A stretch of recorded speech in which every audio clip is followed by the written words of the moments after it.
Okay, so now I'm at 1 hour. I've got like 40 minutes. Everyone stretch. Yeah. And run off to the bathroom if you need to, but then I'll keep on going. Okay. 'Cause- Stand up break for Yes. 5 minutes. 5 Or- minutes or 2 minutes? 2 minutes. 2 Yeah. minutes. Stretch, move around, and sit down again. Yeah. So you simulated the influence of solar pressure for the spacecraft. This doesn't include the reflected light from the asteroid. No, we've analyzed that as well. That tends to be a much smaller fraction. And we do consider the orientation of the spacecraft or just For the simple models, no. But for our detailed models, yes, and it does make some difference. because if you do not count the orientation of the spacecraft itself, then the formula for solar pressure become very, very close to the formula just for the gravity of the sun, because it's also proportional to the universe square of the distance, and its direction is the opposite. Yeah, but it's different than the sun. The sun is a tidal force, so it always pulls away from zero, whereas the solar radiation pressure is consistent. So one is symmetric about if you think of the tilt properties, and you have the central body and the y-axis. The effect of solar gravity is always physical. For the sun, the center is basically the Weber center is solar pressure on the center of the sun. Yeah, so yeah, it is different. The asteroid has quite small mass. It doesn't the Weber center sun itself. Actually, even though it's very small, you can show that generally like the vibration pulse, which you can use to say, well, this tend to be chemical. And for these small asteroids, solar radiation pressure is about getting the kind of it's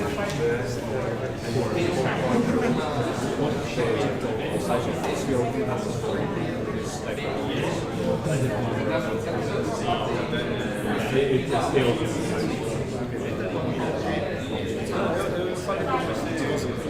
All of the scales Yeah.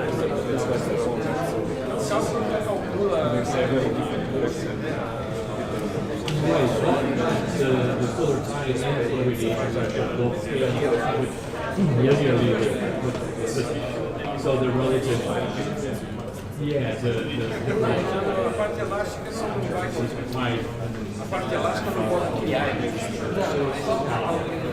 the direct force, the average limits you get, they both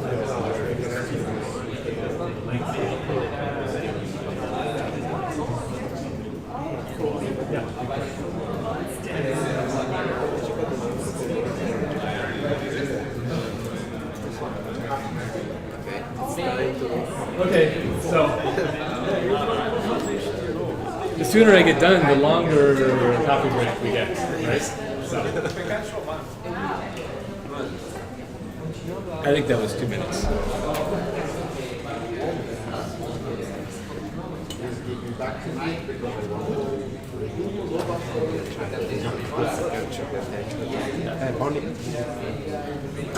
So, Okay, everyone, attention. Okay, yeah. start again. So, yeah, and we get to the coffee earlier.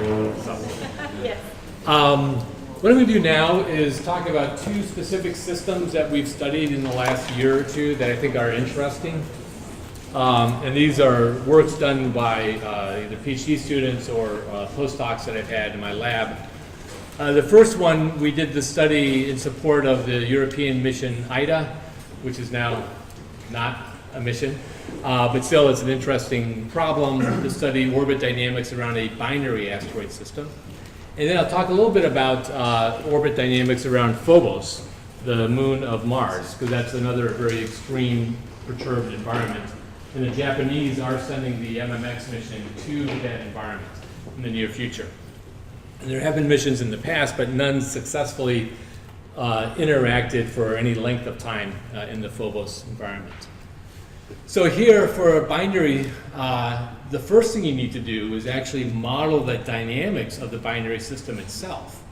And this is often non-trivial because the mass ratios are high enough so that you get significant coupling between the rotational motion of, say, the secondary and the orbital motion as well. And in fact, in my talk tomorrow, I'll have some very specific examples that I can show you about how extreme this interaction and this coupling can be. The first thing you need to do is to appropriately model the dynamics of the binary asteroid. And here we've done that using a specific model that we've developed in the past. So then we developed the equations of motion about the binary asteroid system, incorporating relevant perturbations, full polyhedron shape model, ellipsoidal gravity field of the secondary, which we don't have a good shape model for, dynamic coupling between the binary members, solar gravity, which really doesn't play a big role, and Didymos orbital motion about the sun, which does, and solar radiation pressure on the spacecraft. And here we chose 30 kilograms per meter squared, which is similar to the Near and Hayabusa spacecraft. And we actually analyzed different types of orbits that we could find in this regime. And the way we did it was in part motivated by our understanding of dynamical systems. The first, we looked at a whole series of planar orbits. And what we did is actually computed families of planar periodic orbits in a somewhat ideal problem where the binary asteroid was synchronous with its orbit. And that gives us a non-time varying gravity field for the binaries, or just a uniform rotation for the binary system. And in fact, just like in the restricted three-body problem, we can compute full periodic orbits, evaluate their stability properties, and actually go along the family. And there we only considered flying ourselves in orbits where the families were linearly stable. And then we tested the robustness of those stable periodic orbits by performing Monte Carlo runs with the system in a slightly eccentric orbit and errors in the initial conditions, just to probe the vicinity, both in an initial condition space and in parameter value space for the binary asteroid for those orbits. And what we found is even though we can find a lot of stable periodic orbits, very few of them are actually robust when it comes to flying them with a realistic spacecraft model. Although we did find one family that had very good performance. We also carried out a similar analysis for the Terminator orbits. So I just showed you some of the simple theory behind the Terminator orbits, the frozen Terminator orbits.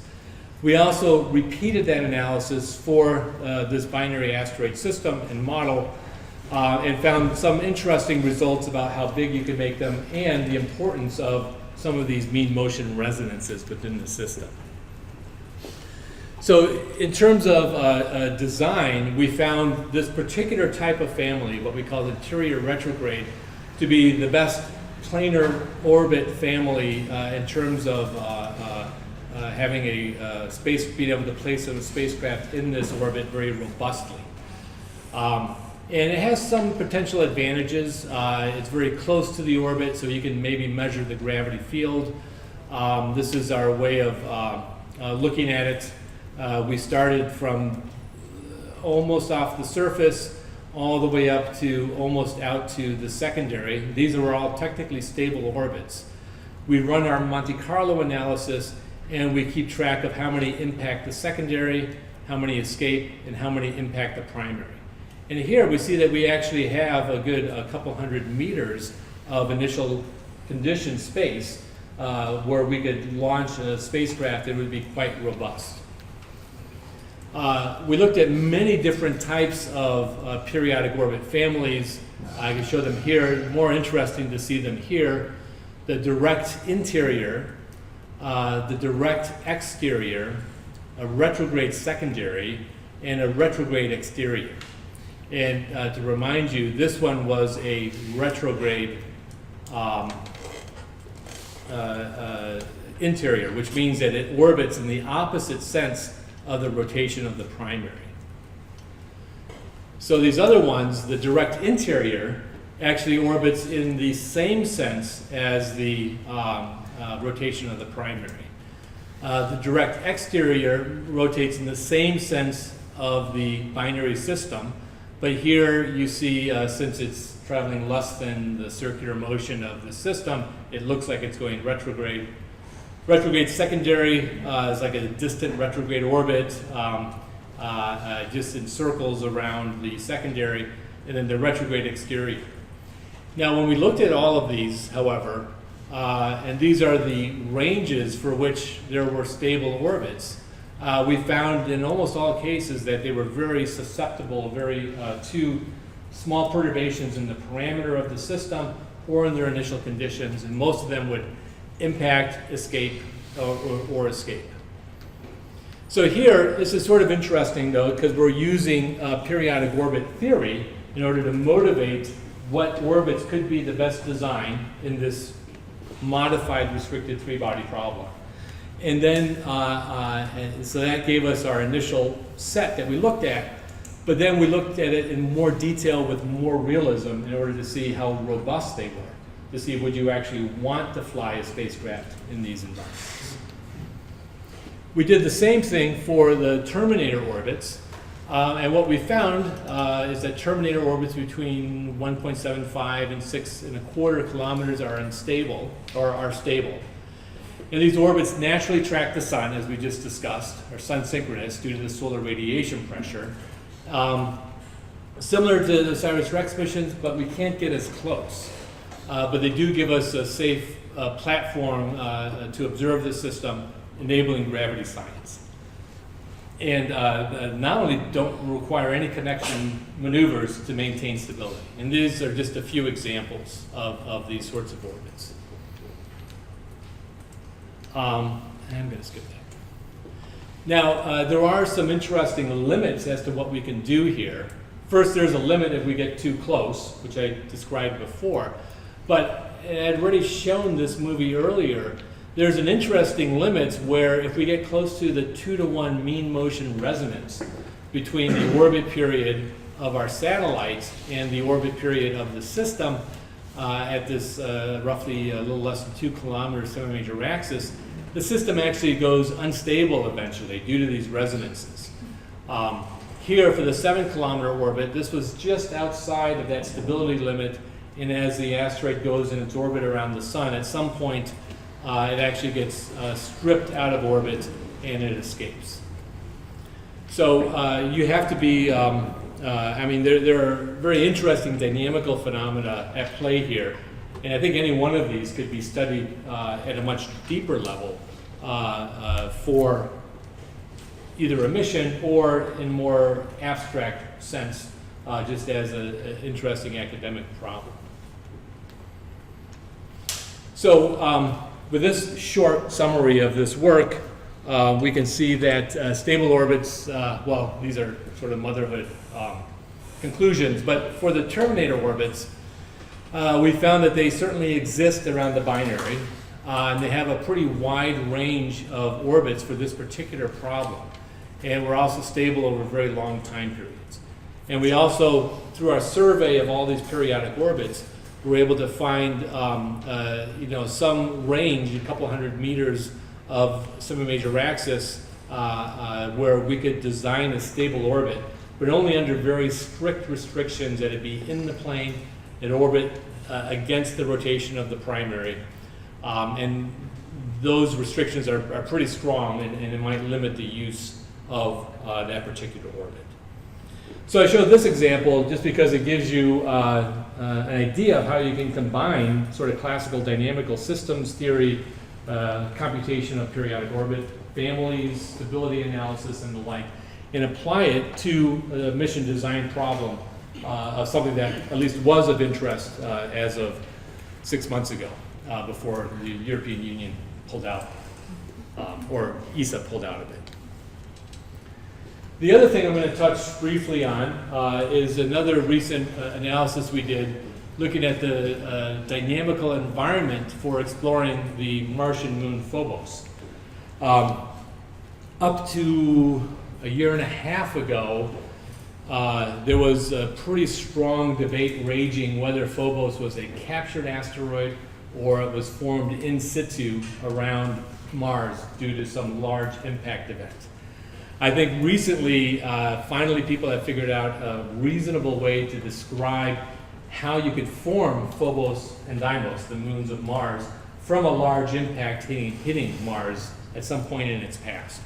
So I think now the number of people that think that they're a captured asteroid is certainly decreasing, although I'm sure that there's still interesting debates going on in the community about that. So it's technically, I say that because technically it's not an asteroid, but it's an interestingly shaped, misshapen object that you can try to orbit. It's in a very strong tidal gravity field of Mars. So again, it's a perfect place to experiment with and apply some of our analysis tools for understanding motion in these highly perturbed systems. So a little motivation. Phobos has been a target of space exploration for a very long time. Many successful flybys have occurred. So we have its mass, shape, orbit, spin state, but every rendezvous with Phobos so far has ended in failure. So JAXA has the MMX mission, and there are always many proposed missions to explore Phobos. So I think in the next decade or so, we may actually have some successful rendezvous missions with Phobos to study this particular body. What we did here is we applied an analysis to understand the surface motion, where we can actually apply many principles of celestial mechanics to that environment. And then also looked at some close proximity orbiting that we could carry out. So the shape model we used was the most recent by Wilner. We can turn it into a harmonic expansion of degree in order 45, so it's relatively fine featured. We can also model it as a polyhedron, and we use both of these depending on the application. And we just assume the constant density gravity field. When we modeled the eccentricity, we used the real value, and this causes a free and forced libration, and the period then is about 7.5 hours of these librations. For the dynamical equations, we accounted for the full gravity attraction from Phobos' shape, tidal forces from Mars, which is a combination of Mars gravity and Phobos' orbit. The Phobos librations, when we modeled the eccentricity, we didn't always do that. And for the eccentric orbit case, that actually creates a time periodic system. So you can use the variation of the the eccentric restricted problem. And general equations of motion, we throw everything in here, including the time rate of change of the spin rate, in case we do model it as an eccentric body. And we use this model for surface and orbital motion, and as I mentioned, both the circular case, time invariant, and the eccentric orbit case, time periodic. And the first thing you can do is just start mapping quantities of interest onto the surface of Phobos.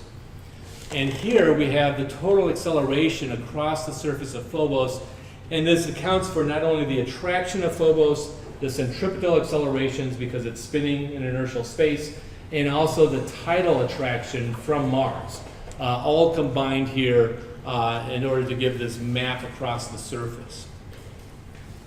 Using those accelerations, we can actually compute the slopes over the surface, and we see they range up to 35 degrees. And the reason why we did this is that we can then validate our model against what Wilner published in 2014 and show that we have good agreement. So we see that the surface of Phobos, even though it looks relatively smooth, actually has a very strong variations in the slope from point to point. And here slope is just when you stand and you hold a plumb bob, you know, the angle that the plumb bob makes to the surface normal. We can also map the potential energy across the surface. And here what we're really doing is we're using the Jacobi integral. The Jacobi integral defined for this problem, especially for the circular orbit case, is in fact the amended potential for this system, and actually controls a lot of the surface motion and a lot of the close proximity orbital motion. One way to quantify this, so you can have this Jacobi constant mapped over the surface, a more intuitive way of representing this is that if you go to the highest point on Phobos, which is actually around here, the value here, it has the lowest value here. And if you roll a marble, and that marble somehow, without friction, makes it to the lowest point on the surface of Phobos, which is in the Stickney crater right here, it would gain about 7 meters per second of speed.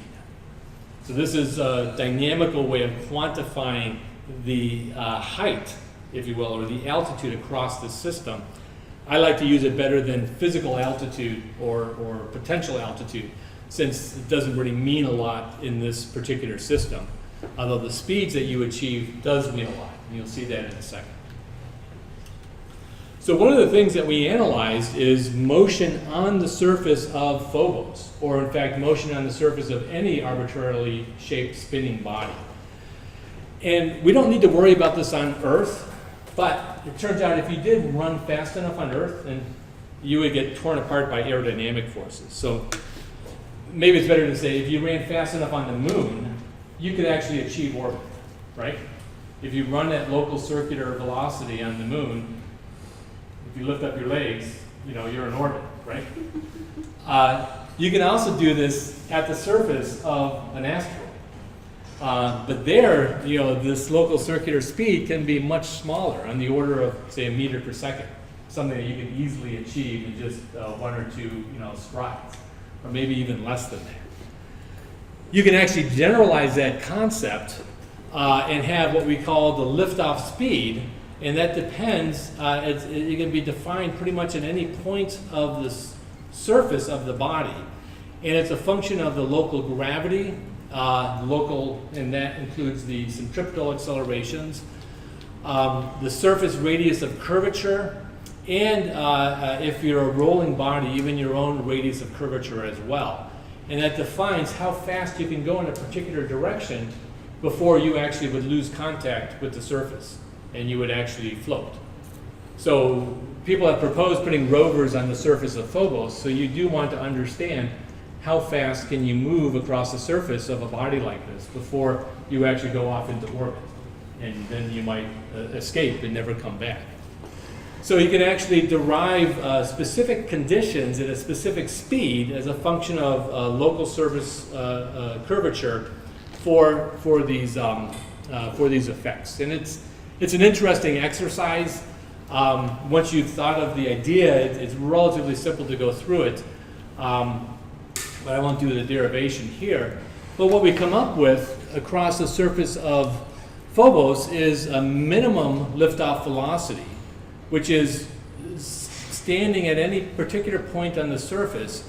If you go in the right direction or maybe the wrong direction, this is how fast you have to travel before you actually lift off and go into orbit around the body, going ballistic, so to speak. Now, if you're in the center of a crater so that the surface is convex, you don't have to worry about it, because the faster you go, the stronger the curvature will push you onto the surface. But everything else that's flat to concave, there is a liftoff speed that you need to worry about. And across Phobos, it actually gets down to the order of maybe even a few meters per second. You can also come up with a maximum speed. And this is, again, in a different direction. And this is how fast you can go in an absolute sense before you actually fly off. And there's still some regions that have a maximum speed that are only on the order of a meter per second or so. So that's an interesting concept. We can also come up with this sort of effective hop speed. If you have a wheeled vehicle, and if you go over a small bump, you actually will achieve a very short period of ballistic transfer again. Just think if you drive fast and you go over a speed bump, if you're driving too fast, you're actually in the air for a while before you smash down. Same thing happens at asteroids, but here, it really depends on the radius of your wheel. And for Phobos, it goes as 0.05 square root of r meters per second. If you go faster than this limit, any small bump will put you on a short ballistic hop. And it's something that you need to, it would actually slow your rate of travel. And you would lose traction or lose contact with the surface. So this defines a lower speed limit for efficient travel on the orders of centimeters per second. And this is that value mapped over the surface. So stepping back a little bit, we can also start to consider the orbital space in close proximity to the body. You know, it's been well known that the sort of the Roche lobe of Phobos actually intersects its surface. What that means is if you take the libration points for Phobos, and if you calculate the zero velocity surfaces that encompass the body, they actually intersect with the surface of the body. So there are places you could stand on Phobos where you're actually above the energy of these closed curves, and if you stand up here, if you jump in the right way, you can actually escape into orbit around Mars. So if you slip, you might slip and go into orbit around Mars. In fact, we can use this concept of this capture trajectory to define escape speed or minimum speed. If you're less than that speed, then you can never escape because the zero velocity curves will be closed. And we can map that over the surface of Phobos, and we see that there are large regions where energetically, while you stand on Phobos, those zero velocity surfaces are open. So if you slip and somehow get into the wrong orbit, you could actually escape from the body. In other regions, you know that you could run maybe up to 5 meters per second, and you still would not have enough energy to open up those surfaces. So then that would be some measure of safety. Stepping even further back, and so those previous computations were all done by current PhD student Stefan Van Wall. These next ones were done by Zubin Olakara. We can also study the structure of synchronous motions about L1 and L2. And we in fact have variations of halo orbits, Lyapunov orbits, figure 8 orbits. And these all evolve as families. The computation of these is actually difficult because we've lost all the symmetry. So the bifurcations, when they happen, don't happen in the usual way. And it's an interesting topic, but I don't really have enough time to go into it. But actually, like the halo orbit will actually directly connect to some other out-of-plane orbits, but the other halo orbit will completely miss it and connect to a different set of orbits. So all of the bifurcation structure is completely different or completely generalized from the ideal symmetric problem where everything bifurcates very nicely and very symmetrically. So this was an interesting study. However, it shows that these are all highly unstable and they have no real practical application. But it was a very nice study that Zubin did.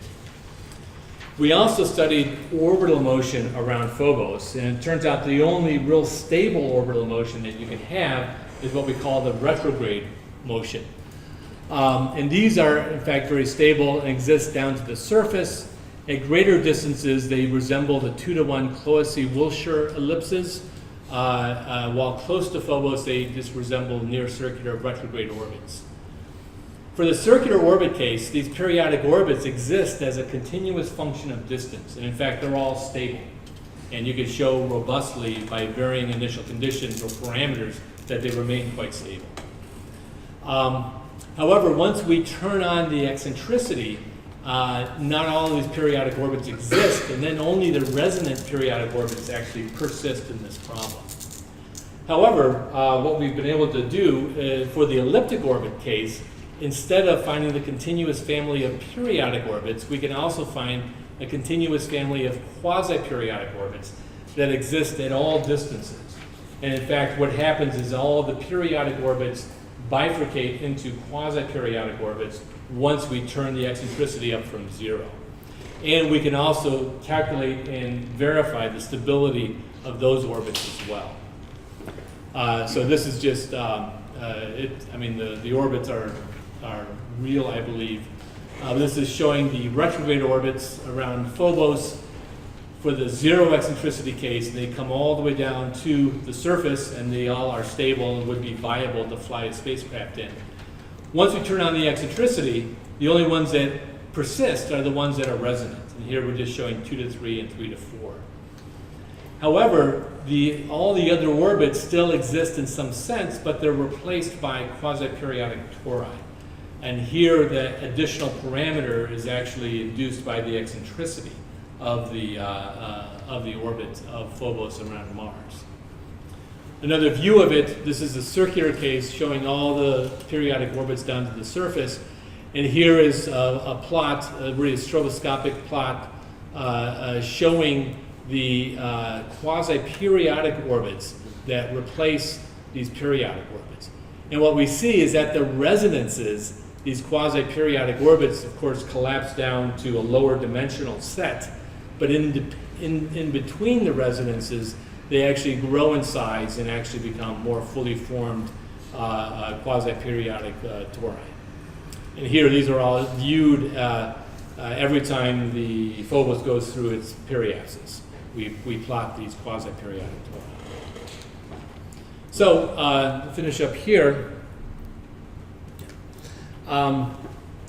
in this study, we just considered and talked about what it would take to explore Phobos from the surface all the way up into orbit, and with a specific emphasis on what sort of interesting dynamics could occur in that situation. And we saw that we were able to use and apply principles of orbital mechanics all the way down to the surface, and you need to worry about those things if you actually want to study the surface of a small body, because the speeds are all so low that your motions can immediately put you into that orbital regime. So you really need to understand that. We find limits on the speed of vehicles. We find, which was not surprising, that all the direct orbits, the direct periodic orbits that we could find are all highly unstable, although their bifurcation structure is much more complex, and analyzed the retrograde periodic and quasi-periodic orbits, and again shown that both of those, periodic and quasi-periodic, when we have non-zero eccentricity, are very stable and are very suitable trajectories for operating a spacecraft in. Yeah. So the exciting part about studying these small bodies is that they really challenge you to move beyond simple orbital mechanics and consider other modes of motion in these systems. But also, in order to even describe the system sometime, you have to step back and start worrying about non-specific to issues that are not specific to spacecraft dynamics. And in pursuing this problem over the years has really led me to get interested in and develop models that can be applied in astronomy and astrophysics, technologies, celestial mechanics, granular mechanics, control theory, and planning. And what really drives this is, in order to be realistic about the models and about the way you want to operate in these environments, you need to have full understanding of the physics and the geophysics of these systems. Those may not be topics of great interest to the community, however. And if no one else is going to look at these topics, then if you want to progress in your spacecraft exploration side, you have to make progress on these other modeling sides so that you have the best models to work with. And that's the philosophy that's sort of driven us to develop and to expand beyond just the satellite dynamics aspect of it and dig into other interesting questions about these bodies.